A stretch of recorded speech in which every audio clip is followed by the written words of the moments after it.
sikap bijak menghadapi pelanggar tauhid.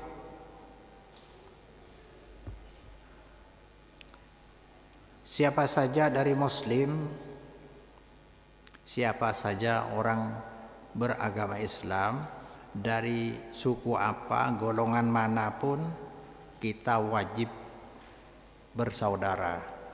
Innamal mu'minuna ikhwatun fa aslihu baina akhwaikum. Jadi hanya beda organisasi, beda golongan, tetap itu saudara. Rukun iman dan rukun Islamnya masih sama, ahli kiblat. Itu tidak boleh kita musuhi. Musuh kita di luar itu. Bahkan orang-orang kafir sekalipun, kalau kafir tidak mengganggu kita, hidup damai dengan kita, yang disebut dengan kafir dhimmi, haram kita musuhi ya. Ya. Kita bersaudara dengan semua umat Islam, dengan segala macam golongan dan sukunya. Tapi ya, terhadap pelanggar tauhid kepada Allah kita harus benci, tak boleh kompromi atau toleransi. Bisa? Iya. Bukan orangnya, tapi pelanggar tauhid, syirik atau bid'ah itu masalah pokok dalam agama. Musuh kita kalau kita kompromi berarti bermusuhan dengan Allah. Jadi seharusnya sikap kita ada 4 macam, 4 macam sikap ya. Kita tidak boleh meridhoi amalan syirik dan bid'ah karena itu pelanggaran tauhid. Tidak boleh kita meridhoi. Man ra'a minkum mungkaron falyughayyirhu biyadihi wa illam yastati fa bilisanihi wa illam tati fa bi qalbihi. Yang penting kita tidak ridho.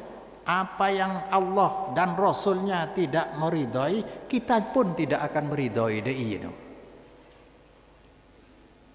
Yang kedua, mendakwai orang yang berbuat. Dakwai dengan memberi penjelasan tanpa boleh keras dan memaksa. Cuma kita jelaskan kesalahan-kesalahan. Saya sebenarnya ingin kita bersaudara, tetap kita bersaudara. Tapi amalan seperti itu dibenci oleh Allah dan Rasulnya. Masuk dalam kategori bid'ah atau syirik. Yang ketiga, kita tidak boleh mengikuti amalan atau ibadah syirik, ibadah bid'ah dhalalah bersama mereka. Ja'apolong. Kalau ridho tapi apolong. Kaidalil bi orang lain. Yang keempat, inilah bentuk kebencian kita karena Allah dan kecintaan kita juga karena Allah.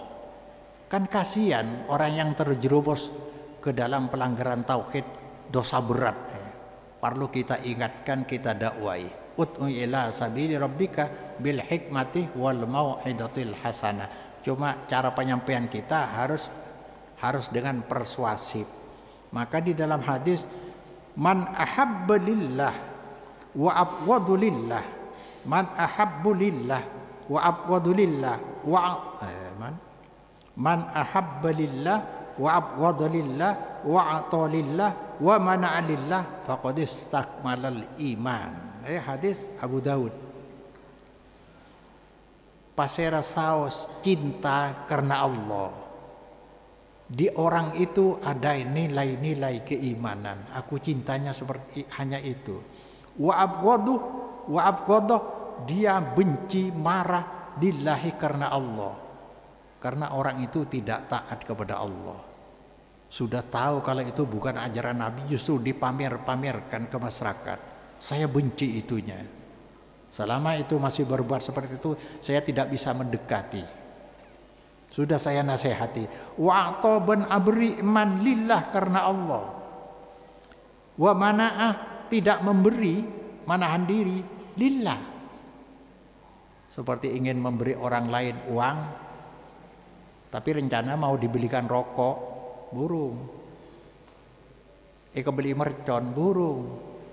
Seperti dia.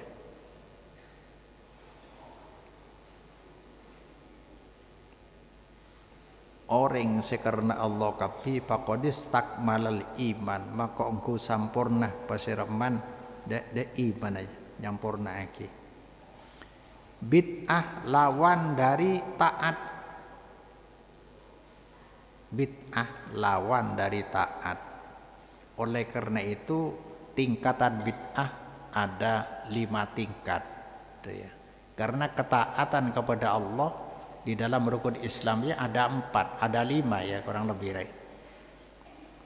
Nama amalan, waktunya, ada tempat, ada cara, ada batasan.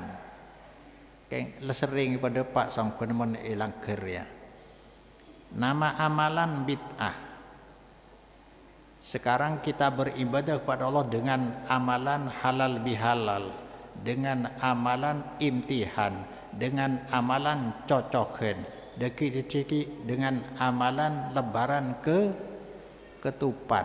Itu semua nama bukan nama syariat. Kalau niat ibadah dengan atas nama itu berarti amalan bid'ah dolalah. Ada kadang-kadang amalan dari syariat tapi waktunya yang bid'ah. Orang sholat duha setelah isya, bid'ah panda, bid'ah seumpama dia.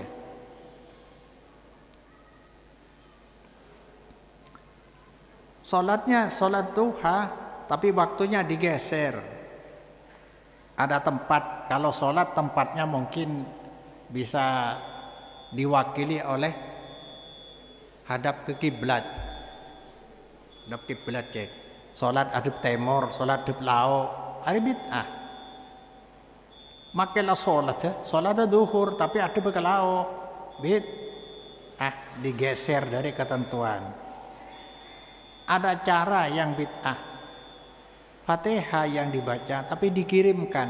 Nabi tidak pernah mengajarkan kiriman Al-Fatihah itu. Jangan dibahas tentang sampai tidaknya, tapi cara seperti itu sudah bid'ah. Nabi tidak pernah mengajarkan. Semua yang dari Allah pasti Nabi mengajarkannya kepada sahabat. Mengajarkan saya maksud bisa diamalkan, bisa disetujui.